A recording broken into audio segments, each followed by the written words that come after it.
Welcome back. In this episode, I'm going to talk about wood stoves. In particular, a wood stove that would fit on my boat and provide heat through a cold night at anchor.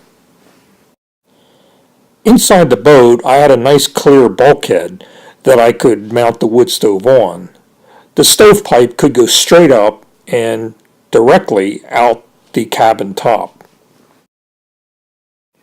Before I get into the actual construction of the wood stove, here's just a brief preview of the finished product hanging outside on a post in my backyard and doing a little testing.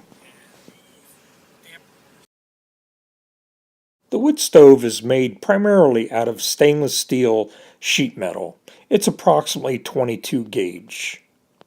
The various pieces of sheet metal are held together with screws, bolts, clamps, and eventually parts will be tack welded together. Air enters through the ash drawer in the bottom and through a set of holes that have been drilled in the front of the ash drawer. It then goes up through the grate and enters below a smoke shelf. Various pieces of brass were added more for dress up than for function.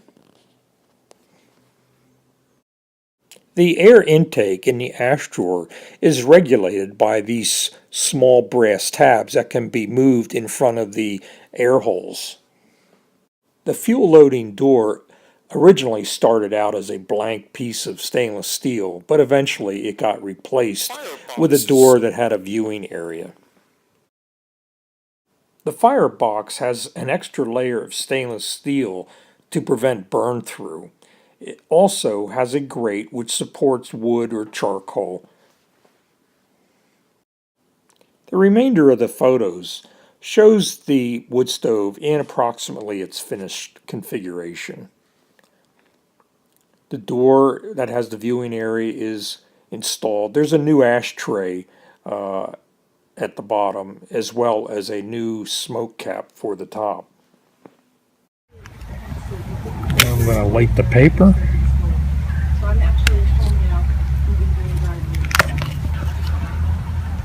And I'm going to put the door on.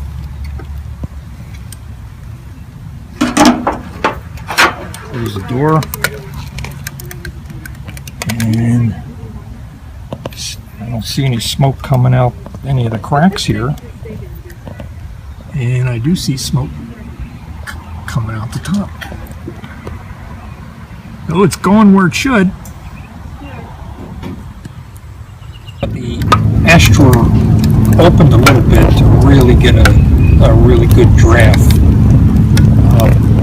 It worked fine with it closed.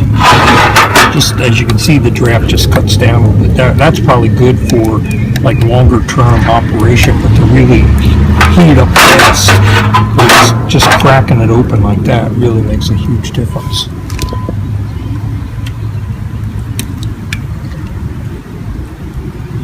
Once it gets good and warm, I'll start taking temperature readings. I have a thermal imaging gun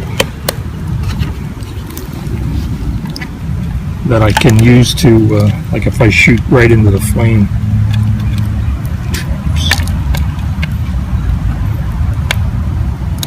You can see like 500, 700 degrees. If I just go off the flame a little bit, the metal on the front drops down to 195.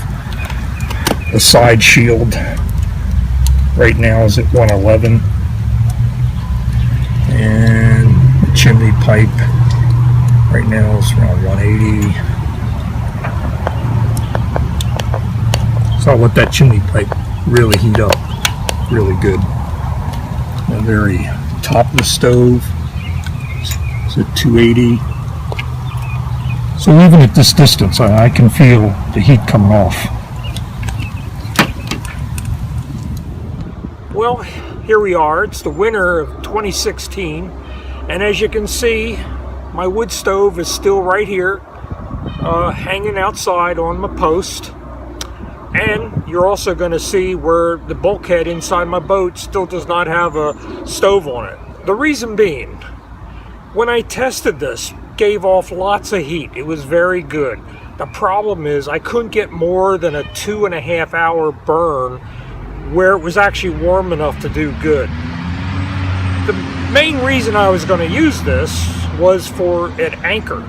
So I was away from electricity, away from the dock. I don't want to be getting up every 2 hours to put fuel in this. So far, I've not put this in my boat. I'm not about to cut a hole in my boat for something that I may not ever use. Some of the commercial units, there's the propane units, there's wood units, there's diesel fuel units.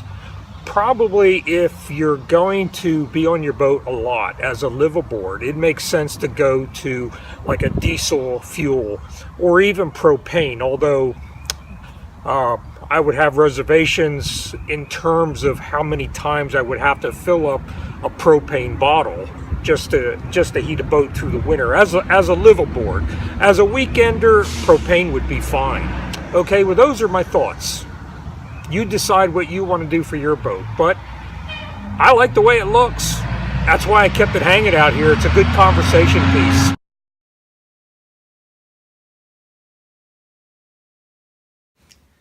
Well, that's it for this video. I appreciate you watching. If you liked the video, please consider giving it a thumbs up. And I always like comments. Anything you didn't understand or you have questions, I really appreciate your feedback. Happy sailing.